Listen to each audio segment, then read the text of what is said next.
Hello and welcome to another edition of another book review. This week I'm reviewing Neal Stephenson and J. Frederick George's The Cobweb. I'll talk very briefly about one of the authors, go into a spoiler-free overview of the plot, talk about what I liked about it, what I didn't like about it, and finish up with what I'll be reading for next time. Neal Stephenson wrote this, or co-wrote this book I think this came out in 1996 with I believe his uncle, who is J. Frederick George, who's listed as a historian. I don't know anything about J. Frederick George other than those two facts. This is the 8th book I've read from Neal Stephenson. It's the first book of his I've reviewed for the channel, but I've read basically all the major stuff he's done. I haven't read the last 2 books of the Baroque cycle, but I have read Cryptonomicon, which is still my favorite of his stuff. Snow Crash and its sequel. I've read Remedy. I haven't read the Remedy sequel. And then there was The Command Line, which was his nonfiction book. Anathem. Right before the channel, I read 70. So I'm pretty well versed in Neal Stephenson stuff. And if you're a fan of Neal Stephenson and you haven't read this, I think you will enjoy it because it has his fingerprints all over it. And I'll talk about that and who I would recommend the book to. But what the book is basically I would say it's a historical fiction in the sense that it's set in 1990. It was written in 1996, set in 1990. It's listed on the cover as a thriller. I actually don't think it's a thriller. I think it's more of there's a little bit of political intrigue, but mostly it's a historical fiction novel, and it's about, there's two main characters in the book. One of them is a low-level CIA analyst who is working to uncover the connection of grad students in the Midwest, one of whom is connected to one of her relatives, and the other is a small-town deputy sheriff in Iowa who is investigating a murder, and that murder kind of becomes, those two things kind of get tied together. And that's probably the closest thing I can get to as far as spoilers. Very much about kind of the lead up to the Iraq War, and I like Neal Stephenson as a writer. I enjoy his writing. I think there are people sometimes who get frustrated by some of the digressions that he does have, and he certainly has digressions in this book. But I enjoy his writing style very much. I liked the 2 main characters quite a bit. I like the ending of this book. I think it's written well. He has one of the kind of Neal Stephenson touch points is he writes from the perspective of historical people, which he does in Quicksilver, which is one of the Baroque cycle books I have read. But he also does that in Cryptonomicon as well. He does that again here, where George H.W. Bush is actually a character in the novel, which was, I think, a lot of fun. I think that he has one of the touch points of his writing as well is there's always a sense of the different cultures and different people and people who are refugees who come to America and find a place in America. That's here in this book. I enjoyed the main character, something of a unique main character in the sense that he is a deputy sheriff. His wife is actually, I believe, in the Army National Guard or the Army Reserves, and she gets called up, and so he's kind of left to deal with his young daughter, who's named Maggie, which I'm assuming is a reference to The Simpsons, which kind of came out around the time of this book, which I thought was fun.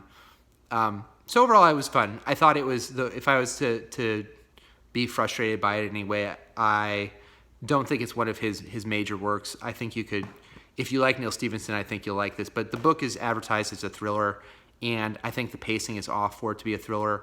The main character especially, if this was a thriller, there's a sense of speed in thrillers in that you're going through bam, bam, bam, bam, bam.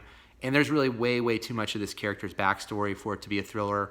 And I thought that there were just a few different chapters that they could have been cut because overall I think they were extraneous to the story. So the book could have probably been trimmed by about 30 to 40 pages. It's a little bit over 400 pages. There are some of those digressions, and one of the subplots is one of the main characters running for the sheriff position in his town. And I don't know how central to the plot that was.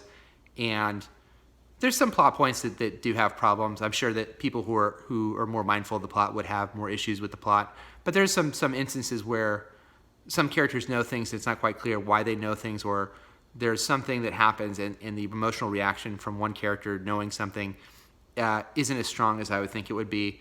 But I enjoyed it while I was reading it. I liked the ending. I would not call this one of Neal Stephenson's better works, but I think it's a fun book. I don't think it's a thriller, so if you go in with the expectation that you're going to go read through this very, very quickly in like a la Dan Brown or something that's a page turner, there are a lot of chapters and they're relatively short, but didn't really have the pace of a thriller, to me at least. Maybe other people felt differently about it, but I enjoyed it. I thought it was kind of a unique book too. There's not a lot of books that I've read that are set kind of in 1990, kind of the lead up to the Iraq War, so I thought that was fun. If you're a fan of Neal Stephenson, you'll see a lot of his touch points. Like I said, there's I think the ambiguity he feels towards government employees is all throughout the book. The idea of different groups of people coming to America and different people interacting with each other in places you wouldn't necessarily think. A large part of the book is set in Iowa. So if you're someone who has lived in Iowa or from Iowa, that's kind of cool to see that represented in fiction because it doesn't happen all that often. And yeah, I would say I enjoyed it. I wish it was maybe a little bit leaner than it is, but I thought it was a fun ride while I was on it, and I enjoyed reading it. So that is The Cobweb by Neal Stephenson and J. Frederick George. I'm not sure, again, if J. Frederick George has written a lot of other things. I don't know much of his background. In the biography at the end of the book, it really just gives a blurb that he lives in Paris and is a historian. My understanding is that he is Neal Stephenson's uncle. But if you're a fan of Neal Stephenson, I would definitely give it a read if you haven't already read it in the past. You may want to pick it up because it is a little bit of a different flavor, and I did enjoy it. And I think some of his sci-fi stuff at this point in his career can feel like really, really long. 70s, I know, is a really, really thick book. This is a little bit pared down. I still think it could have been shorter, and there are some of his digressions, and there's sometimes you're reading and going, I don't really know, is this going to be really integral to the plot? And sometimes it isn't, I'll be honest with you. But if you're wanting to check out Neal Stephenson, I don't know if I'd recommend it as a jumping on point because he is so prolific. I still would probably point someone to Snow Crash if you're okay with sci-fi. And I would point to Cryptonomicon, which I still think is my favorite of his books. It's standalone.